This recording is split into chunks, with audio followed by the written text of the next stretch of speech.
1973 Italy. एक 19 साल लड़की अचानक अजीब हरकतें करने लगी। पहले सब ने समझा बीमारी है, मगर फिर रात को उसके कमरे से मर्दाना आवाज़ आने लगी। हालांकि कमरे में वो अकेली थी। माँ दरवाजे के बाहर खड़ी थी। अंदर से आवाज़ आई, दरवाज़ा मत खोलो, वो यहाँ है। माँ ने दरवाज़ा खोला।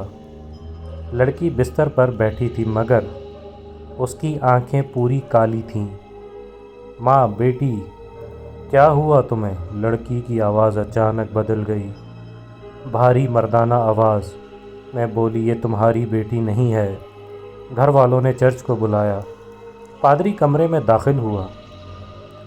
पादरी, तुम कौन हो? उस लड़की को छोड़ दो। लड़की हंसने लगी, आहिस्ता आहिस्ता, फिर ज़ोर से। ये जिस्म हमारा है, हम कहीं नहीं जाएंगे। अचानक कमरे की सारी लाइट्स खुद ब खुद बंद हो गईं। दरवाज़ा ज़ोर से बंद हुआ और लड़की का जिस्म बिस्तर से चंद इंच ऊपर उठ गया।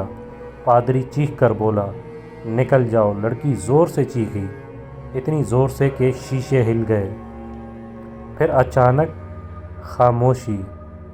लड़की ज़मीन पर गिर गई और पहली बार नॉर्मल आवाज़ में बोली, अम्मी, मुझे बहुत डर लग रहा है।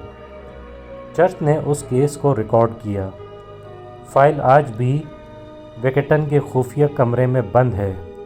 पादरियों का कहना है कि वो लड़की तो बच गई, मगर जिस कमरे में एक्सोर्सिज्म हुआ वो आज तक बंद है। मुकामी लोग कहते हैं रात को वहाँ से आज भी किसी के लड़की के हंसने की सुनाई देती है।